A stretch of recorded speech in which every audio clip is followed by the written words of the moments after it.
Stanley thermoses. We've talked about this a lot. We did not purchase. Wait, did we purchase one? No. Did we buy one? I ain't never gonna purchase no Stanley. I'm not giving in. I feel like sometimes I'm like the person that I don't want to give in to some trends. And this is one that I'm holding my ground on. I'll skip to it. Everybody knows about the Stanley. I already did an episode about it. Go back and watch episode 3 or 4. I think it was 4 on the Stanley Cup and their whole thing, the numbers, how they did it, the marketing, the branding. I'm just going to straight to it. I'm bearish on Stanley Cup. You? This year, as in growth, continuing to grow. Bearish, I don't think it's going to happen. I think it's going to happen. Still going to rip? Yes, because I think they spent all of 2023 absolutely going nuclear with their brand, with their influencers, with everything. And as many people want to say like they're not good or they're doing all this weird stuff, every single person that I know that has one absolutely loves it. Why? Talks about it. It's not that good. Lauren. Have you heard of Yeti? Yeti is actually 10 times the quality. Lauren Stanley, hot pink. Yeah. Everywhere she goes. Loves it. So I think because there is such a love for the brand, they're not going to go all of 2024 without coming out with something else. Yeah. I would be shocked. And Stanley Cup, if you're watching this, I don't know why there's not a Stanley Cup with Taylor Swift's face on it. Yo, if you pay me enough money, I'll buy a Stanley Cup. And just so everybody knows, and put it on my podcast. It is January 30th.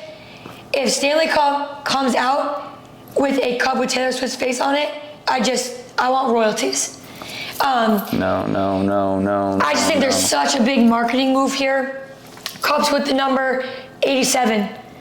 Like so much that you can play with the trends and the marketing and the love for the brand. I'm going bullish. I don't get it. I mean, I just feel like it's a underwhelming product, underwhelming quality.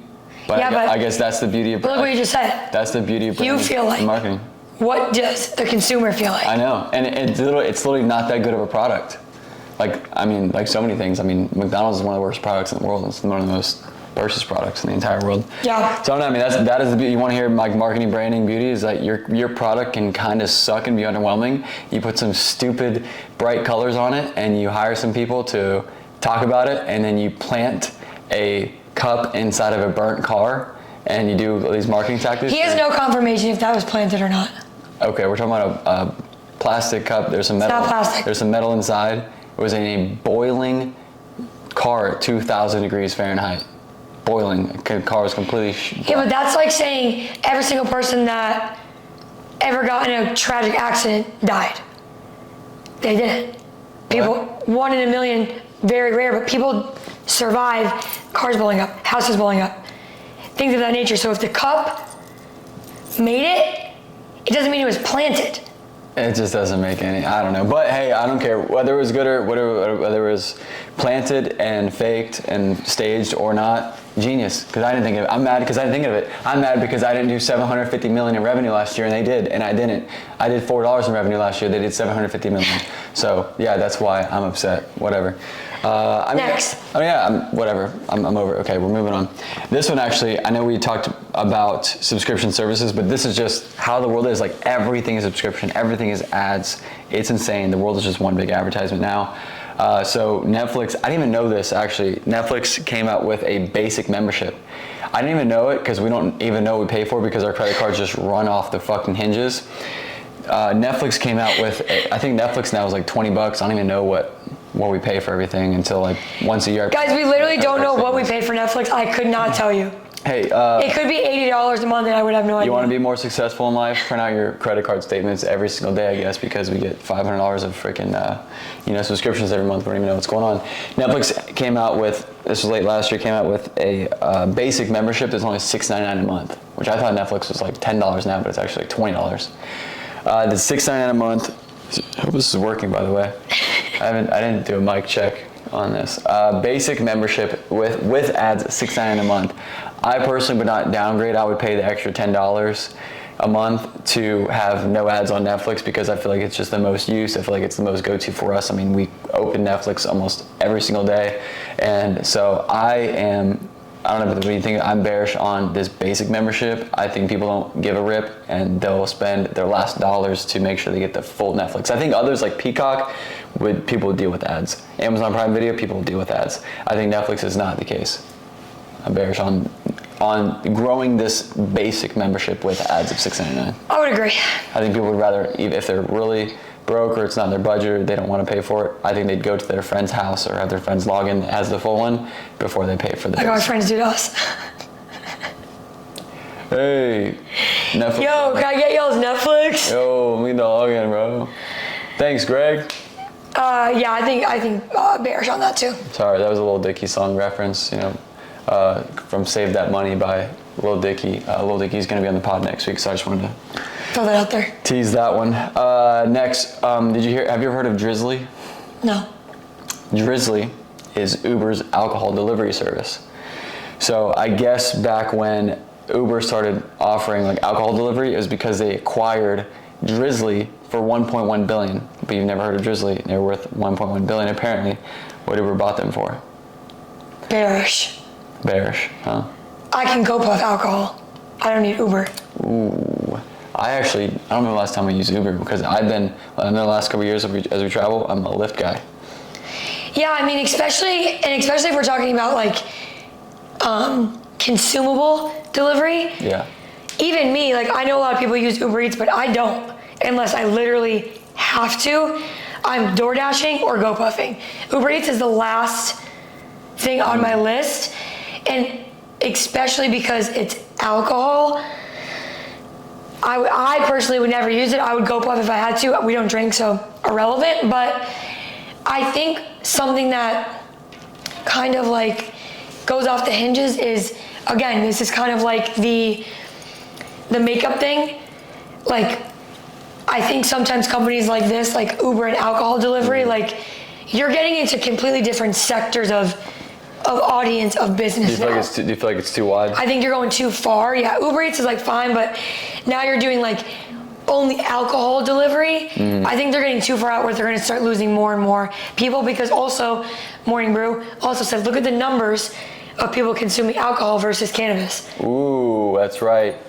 Weed, mega bullish. The numbers, you guys, of like cannabis versus alcohol are literally going so different, where cannabis is super high, alcohol is getting lower and lower.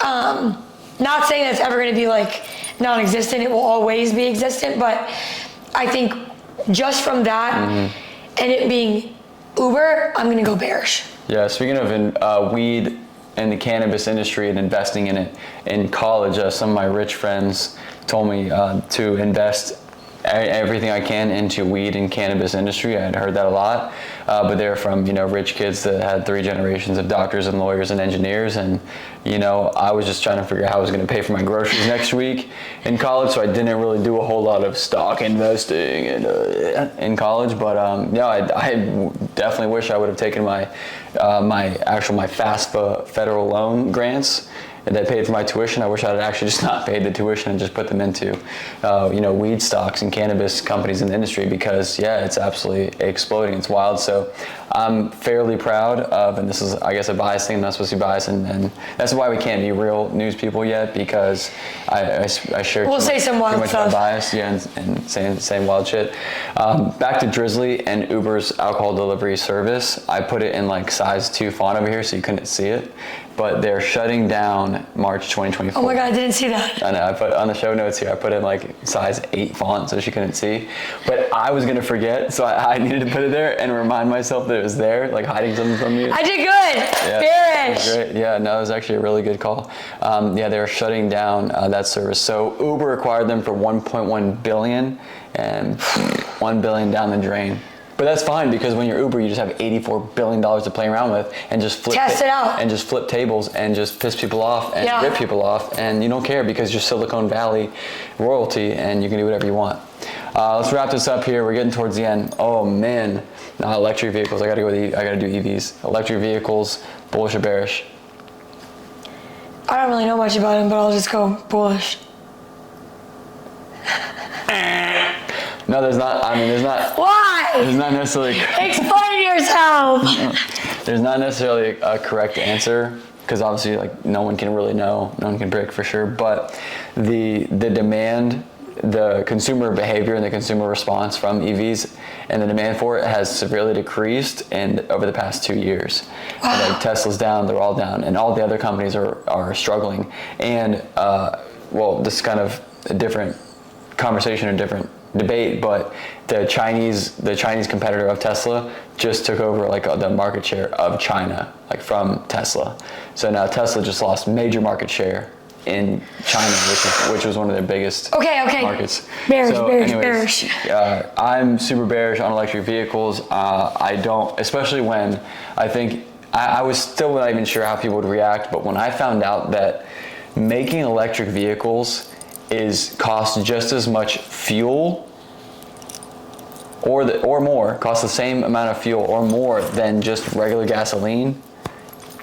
When I thought that, I was like, that is so stupid, this whole electric vehicle thing, the government pushing it, and now I think it's turning into another one of those sectors or industries other than Tesla, because like the government hates Elon because he's a billionaire trying to change the world, and the government apparently doesn't like. The government only likes billionaires that give them money, and feed them money and, give them insider trading tips. But Elon doesn't, so they don't like him. But with the electric vehicle scene, I just don't think that most people like me would respond well when they hear that it costs just as much fuel, because they have to have bulldozers and drills that drill so far down into the earth and have to excavate the lithium. The lithium is the power energy that makes the batteries in them. It costs so much. It doesn't even make sense. There actually isn't even saving the earth whatsoever. So because of that, I don't see the point in electric. And for me, also with like hacking, people can hack Teslas now, like some sicko in Pakistan. Right, like drive you off a cliff. Hack into your Tesla, drive you off a cliff, drive your family into nowhere, or the government can just shut it off. Like Ford even announced that if you missed your Ford payment and it's electric, they can shut your car off, and you can't get in and it won't turn on or anything, being an electric vehicle with Ford. So so bearish. Ford electric vehicles, I'm big out on it. I don't think it'll last, and I think the government's going to keep trying to pushing it for these subsidies and try to look good, but it's out. Let's do 2 more. This one and. Why don't you take the lead on this one? Take the lead on it. That one? Yeah, we talked a bit about it. Boeing. Bearish. Bearish. Unsafe, not good, doors flying off, everything. What airline did it fly off of? Starts with an A. American Airlines. No, it's a state, it's very cold. Alaska Airways? Yeah. Alaskan Airlines, yeah. Bearish. You know me, I am a safety freak, and the fact that in 2024, we are having doors of airplanes fall off in the middle of the sky, and all they said was some bolts were loose. I'm sorry, what? Not even a slap on the hand. What punishment? What consequences? None. Absolutely bearish. Boeing, I will never be getting in one of your planes until you fix what is going on. Bearish. Well, I'm bullish on I know. Boeing Airlines because, guys, at this point, I am throwing out the marketing business aspect of how I should make this judgment, and I am strictly going on if I was sitting in that plane and the door flew off. The kid was 7 years old. Let's rephrase. If me and my 7-year-old were sitting on that plane and the door next to him flew off, I would go to jail. They're mid-flight. They left. Guys, Alaska. mid-flight, in the middle of the sky. The door or the handle or something actually fell down in a teacher's backyard. I think his name was Daniel or something. Some teacher. Shout out to Daniel. Maybe there's Daniel. The teacher in Portland, Oregon. This older guy found the parts in his backyard in Portland. Anyway, so the reason why, unfortunately, it sucks because it's just one of those situations where the company sucks, the people suck in it. They care more, obviously, about it's just the American way for a big corporate. They care more about profits than literally humans' lives. That's just classic America. But with Boeing, they've always come back, even though they've had planes that crash. They've had planes disappear and go off the map, and we have no idea where they are or what happened. No idea. So even though Boeing has had so many incidents, so much bad media and news and publicity, unfortunately, when you have something like Boeing, where they blow billions of dollars a day, and they're given billions of dollars a day through investors and the government, when that happens, like, there's just no end to this avalanche tumbling weed that continues to grow, that is Boeing. And I mean, but their growth has declined so much and plateaued because Airbus has now put out more planes, maybe for the first time ever, don't quote me on that part, for the first time ever part, but Airbus did cross over and put out more, like 200 more planes than Boeing. And Boeing are a bunch of shitheads because they already have the planes that were busted and being supposed to be recalled. They're already back out right now. So now next time you go on just go in the airport, just scream bearish, bearish. Going up to American Airlines, scream bearish, bearish, bearish. Facts. Okay, last one. You want to kick it off? I think you're actually excited about this. This is going to be maybe your Christmas present if I make some money. Apple VR headset. I think it's going to be a slow start, but I think it's bullish. Why a slow start? I think because this is their first launch of like a new product that's not like just a new generation of an iPhone or a computer in years. Like a new sector, like a new category. Yeah. I think a lot of people will, number one, be a little hesitant on price. Two, a lot of Apple products sometimes when they're first coming out glitch a lot. But I think it will catch. And I think I feel like as much as it's new and cool, I feel like if you've been in the Apple sphere and just the world, this was coming. Like VR was coming. Yeah. I've seen, I didn't know VR, so virtual reality and augmented reality is AR, has been around for 50 years. Yeah. In the 70s and 80s, I didn't know that was a thing. Yeah, and I think too, just from the videos we've watched, if they do what they say they're gonna do, I mean, I'm in. I'm in. Yeah. And I think for people like us, business owners, entrepreneurs, creators, I think it's a really big thing. And also, one more thing is just the other side. You know, when they showed us the meditation app and all that stuff, for me, completely blocking out distraction and being able to keep my eyes open, but only seeing that meditation or the sound or whatever, I think it could be a big play if people use it right. That is so true. I feel like we'd actually have, maybe not, I mean, I have no idea we'll have to experience that. I feel like I'd literally have less distraction. For sure. In short periods of time. Now I can't. Here's the only reason why I would say bearish. I won't, because I think you have to be very self-aware to know, you got to take those things off. You have to go outside. Yeah. I think. Well, the other thing is I can walk outside and look at the leaves and also check my email on the same. Yeah, but I think that's the point is I think people will get so separated from real reality, real grass, real earth, real things. So I think that's the only reason it would get a little sticky. Of course, I mean, dude. But that's tech. With computers, the same thing happened when the phone first came out. Everyone's like, why are you guys on your phone so much? So I think it's an evolution of tech. Yeah. It'll be like when parents and grandparents were in 2010 were why are you always texting on your phone? Remember your parents and grandparents your fingers are always like this? Oh, your fingers are always like this? And now, what do parents and grandparents do?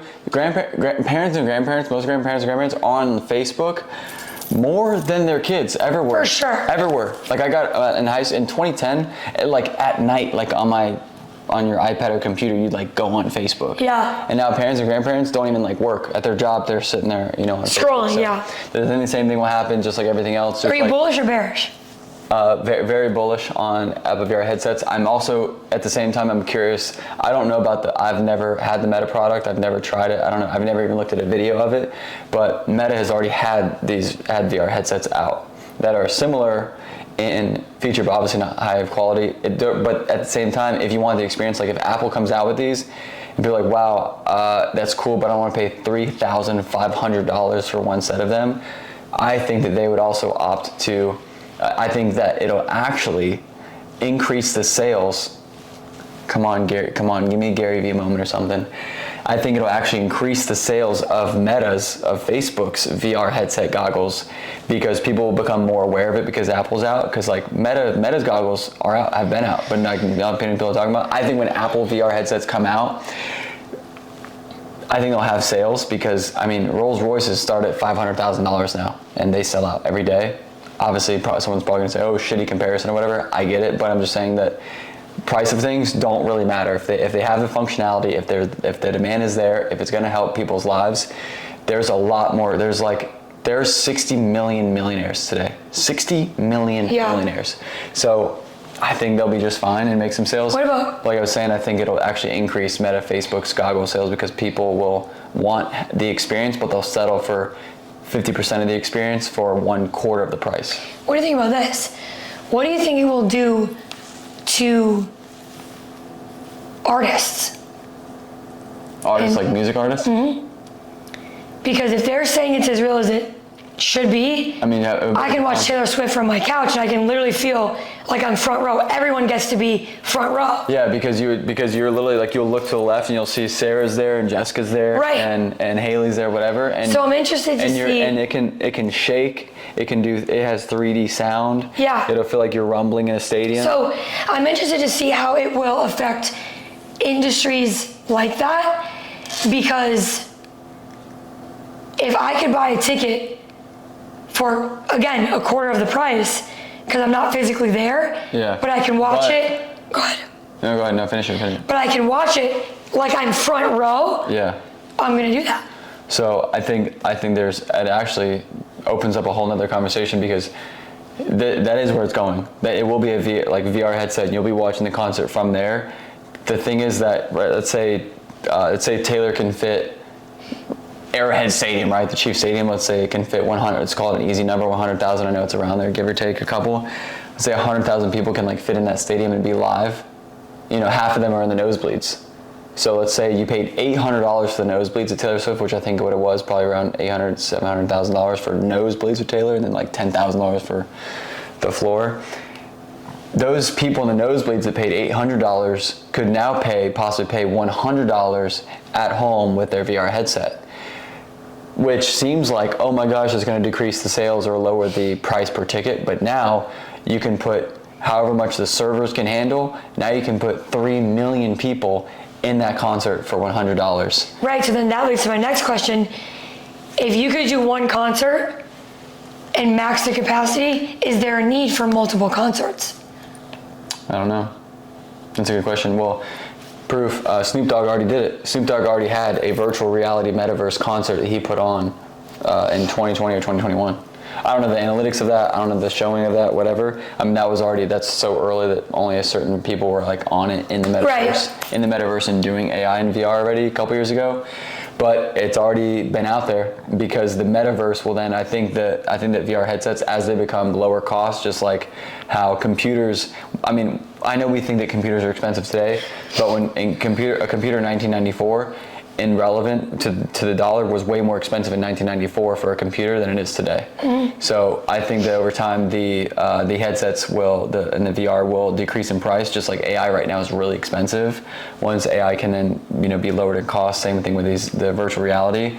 I think then it will become more mainstream to go into the metaverse, and that's why companies are already buying advertising spaces in different metaverses and different virtual worlds, because that's where people's heads are going to be. Right now, people are going to come home, they hate their real life, so they're going to put it on and obviously go to metaverse and whatever. And now you see Nike advertisement, now you see Hulu advertisement inside the metaverse. So we're super bullish on VR and AI. It's just the natural progression of the tech world. So thank you so much for joining me on this first special featuring edition of Bullish and Bearish. Woohoo! I'm bullish on you, and I'm bullish on us. Okay. And 360X. God bless. God bless. God bless. Max out, and we'll see you tomorrow. Hasta mañana. Go hard.